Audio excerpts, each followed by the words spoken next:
ฮอดเฮือนแล้วจ้าทุกคนสวัสดีอีกรอบพี่น้องเอ้ยจนเหงา แต่ก่อนอื่นมากอะไปเบิ่งลูกๆก็พี่น้องเอ้ยคิดฮอด เขาแรกอยู่หัดชื่นอยู่ ได้ปีกไก่มาให้ยายขี้กับปิ้งนึงมาไปยายขี้ไปเบิ่งหมูกันพี่น้องลูกก่อนปล่อยแล้วบอกไก่มานั่นมาได้ลูกจักตัวเอาไก่เขาจะมาได้ลูก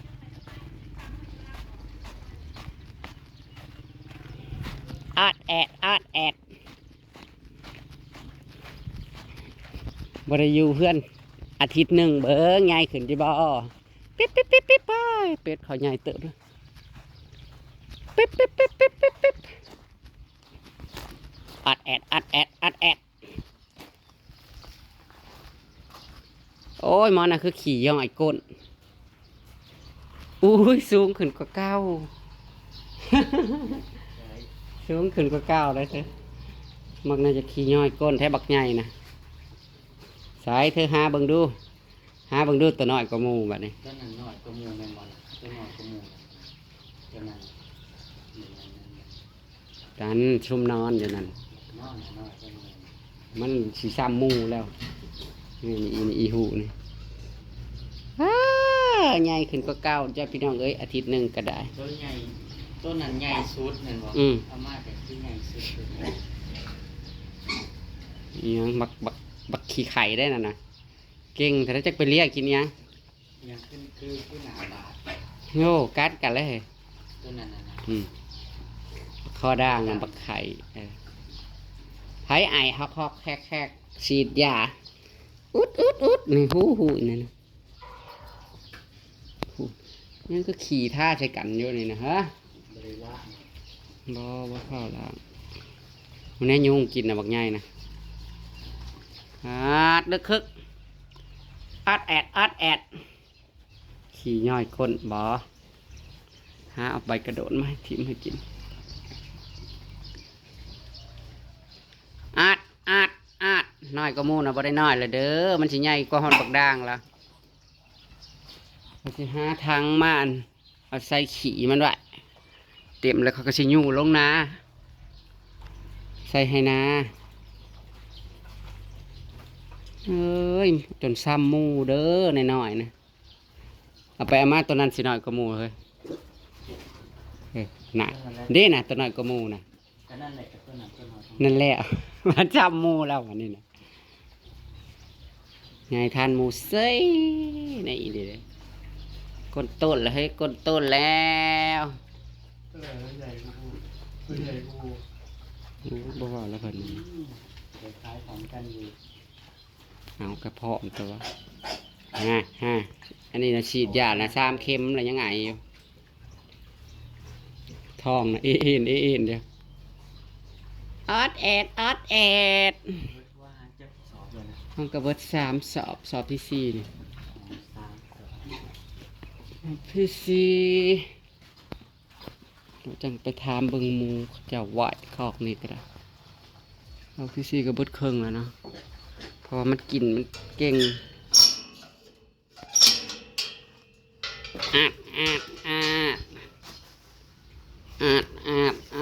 ดคิดถึงกันไหมเฮ้ยคุณนมอน คิดถึงกันไหมอันนี้กระหู้โพด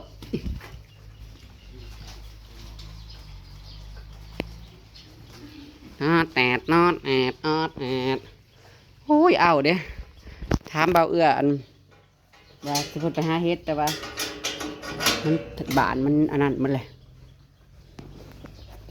เอาเฮ้ยจับดูเขาจะไปกวาดขี้อ่ะก็ถือว่าใหญ่ไว้อยู่พี่น้องใหญ่ไว้เกินขาดอยู่ประมาณจักอาทิตย์ถึงเดือนแล้วบ่18 มื้อวันที่3เลย18 วันจ้าใหญ่ขึ้นไว้อยู่พี่น้องเบิดว่าอาหาร3 สอบ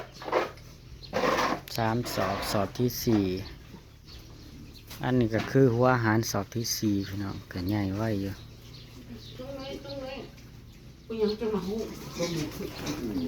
ตัวนี้ใหญ่สุด มันหูได้นี่นะ อองตองขึ้นอยู่พี่น้องแต่ว่ายุ่งคือสิกัดมันหลายคักอีหลีพี่น้อง หมูอีพ่อนะแฮ่เลย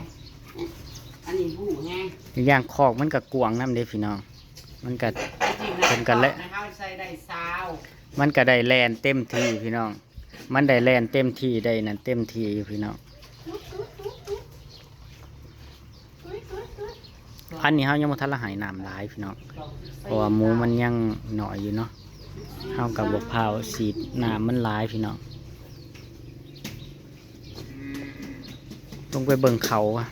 ปั๊บเขาก็ ไปเบิ่งเขาก่อนพี่น้อง มาชมครอบก่อนตรงนี้ อื ตรงนี้ ม ฉีดยาคือ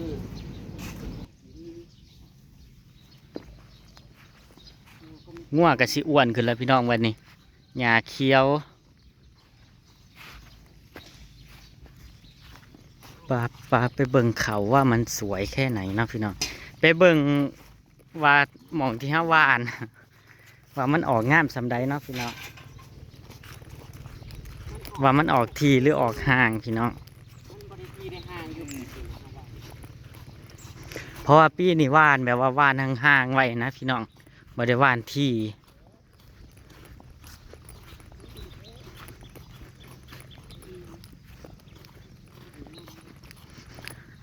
ย่านฝนห้ำพี่น้องเบิ่งเนี่ยมืดตั้งแต่เฮาขี่รถว่าเฮารถย่านฝนห้ำ ถ้าแม่นว่าฝนตกคือเฮาคือสิบ่ทันละฮอดไว้พี่น้องเฮาอาจสิแวะอย่างเช่นนะแต่กับบังเอิญฝนมันก็บ่เทลงมาพอดีพี่น้องฮอดไว้พร้อมได้รอบนี้อีแม่ก็ยังว่าเอ้าคือไว้คักแท้แม่ว่ะยังบ่ทันละถามน้องชายซ้ำว่าเพิ่นขึ้นรถยังพี่น้องเพิ่นรอรถอยู่หน้าโป่งเนาะ โอ้ยเพื่อนกันเยอะทั้ง แต่ว่าเอื้อยอ้อน่าสิฮอดปากเสะแล้วมั้ง คนได้กินเต่าคนมา เพิ่นว่าบ่เพิ่นฮอดปากเสะแล้วเพอรถมันออกไวอยู่มื้อเช้าเพิ่นได้ มาแล้วคนจะรอคนจะออกหญ้าค่ะตอนนี้ยังไม่ได้คุมหญ้านะจ๊ะ พีด โอ้ยรถติดแต่มาเมียน พีดของ จักเขียวมาเมียนใช้เอามาเมียนดีปะ ของจีนาเขาจีนาพี่น้องงามเด้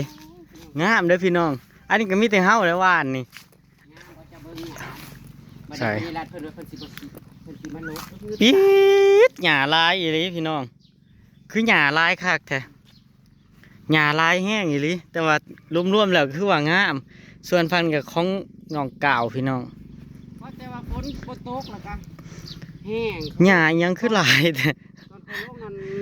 เอามันบ่ได้คุม ปิดของเรา เฮาสิมีแต่มาขาวโอ้ตัวเขาบ่เอา ของเราแบบว่าห่างแห้งเนาะละหวาน เข้าใจ ละหวานห่างแห้งอีหลีฝากไปเบิ่งของเฮาพี่น้อง มากเลยครับ โอ้ยคือมาแดดออกคักแท้หมวกกับบ่ได้เอาพี่น้อง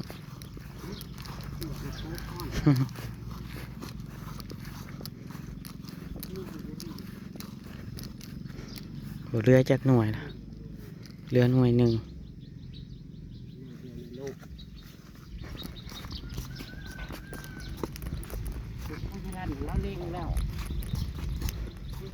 กะว่าอายุของเรามันคือเขียวคักแท้อ๋อกะถือว่ารวมๆแล้วกะเพื่อมันขึ้นเนาะโอเคอยู่พี่น้อง เพ นี่ ราะว่าหมองมันเป็นเดินนั่นหมองมันอันนั้นเด้มันอันน้ำตอนทวาร ห้าสิมาสามได้สามบ่ได้หรอกมีแต่ล้อมันขึ้น น้ำเฮาเราก็ไม่ใช้สาม กะ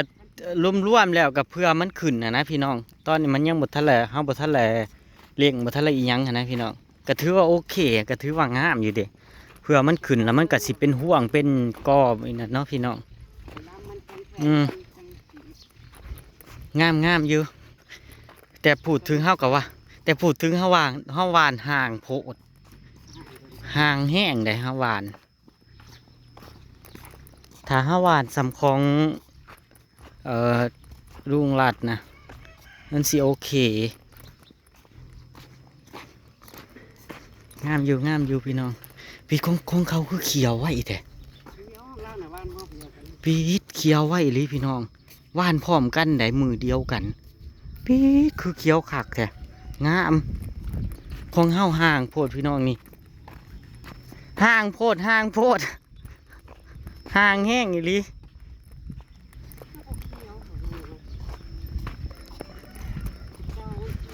แล้วมันก็บอกเขียวน้ำใบของเขาคือเขียวคักแท้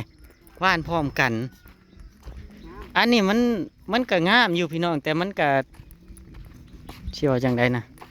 มันก็ยังห่างโพดอยู่แล้วก็มันก็บอกเขียวแบบทุ่มขึ้นนะของเขาน่ะเขียวคักอีหลีขนาดว่านพร้อมกันพีดว่าสิสั่งปลามาลงคือสิบ่ได้ลงโอ้ยคือเสียงเพลงคักเลยฮะเฮ็ดอีกแล้วพี่น้องเฮ็ดอีกแล้วจะเป็นเขาเงินหลายเขาเฮ็ดอีกแล้วพี่น้องเฮ็ดเพื่อนอยู่อีกแล้วปี๊ดเขาปลานี่งามแห้งอีหลีขนาดว่าดุดปีแรกได้นี่พี่น้องเบิ่งในงามคักอีหลีงามแห้งอีหลีถือว่าโอเคนะบ่ที่บ่ห่างแล้วก็มองเข้าสามก็งามพี่น้อง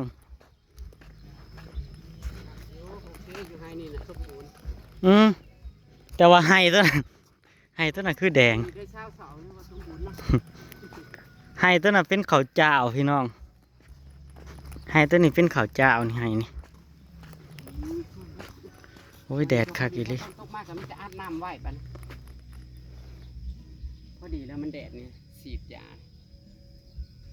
เดี๋ยวจะไปถามพ่อใหญ่บอกคอยนะปันไดอันนั้นเขาสีดเลยพี่น้องเขาสีดยาแล้วฟังนะเขาสีดยาของเขามันก็เลยเขียวเขาคุ้มหยาแนมเบิ่งคือบ่มีหยาเนาะของเขานะของเรานะงามแห้งอีหลีปี๊ดอันนี้คือข้าวเจ้าพี่น้องข้าวเจ้าให้เดียวนี่เนาะที่ว่านนะมองนี่ผัดบ่มองนี่คือขายแบบบ่อยากออกปันไดพี่น้องมองนี่ก็ให้ตัวนี้ก็เป็นเดินอยู่ปี๊ดงามดีพี่น้องเขาปานี่นะเบิ่งเนี่ยมีแต่ก้อนใหญ่ๆพี่น้องมันออกก็ถือว่าเกินขาดอยู่ได้แล้วมันก็บ่มีหญ้านำเนาะบ่มีหญ้าเลย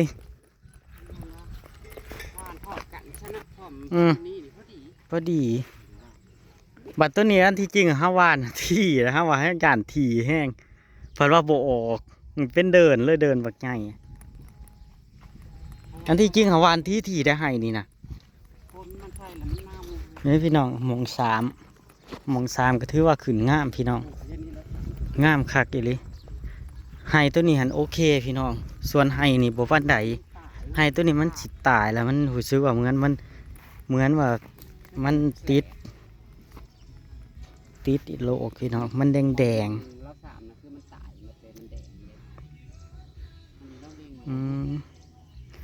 สีสามฮอดพุ่นบ่นะ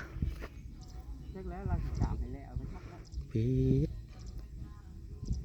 ยังเบิ่งบักใหญ่พี่น้องตอนแรกว่าสิเอาปลามาลงยังเบิ่งบักใหญ่เลยของอายลำใหญ่ก็งามเลยพี่น้องของอายลำใหญ่ก็งามเดี๋ยวถ่าเบิ้งบัดคุ้มหญ้ายังแล้วเลยพี่น้องเอ้ยจังสิเป็นตะเบิ้งตอนยังบ่ทันเป็นตะเบิ้งโอเคเนาะพี่น้องฮอดบ้านฮอดซ่องแล้วพี่น้องติดตามคลิปหน้าเนาะว่าสียังอะไรยังไงเนาะพี่น้องไปแล้วพี่น้องสวัสดีครับผมขอบคุณพี่ดอกเขาว่าหลับส้มเนาะพี่น้องขอบคุณทุกกำลังใจนั่นแหละพี่น้องที่มีให้กันเสมอมาเนาะพี่น้องเอ้ยขอบคุณที่ไม่ข้ามโฆษณาเนาะพี่น้องจากไหนก็ฝากดูโฆษณาให้ในเด้อพี่น้องเอ้ยไปแล้วพี่น้องสวัสดีครับผม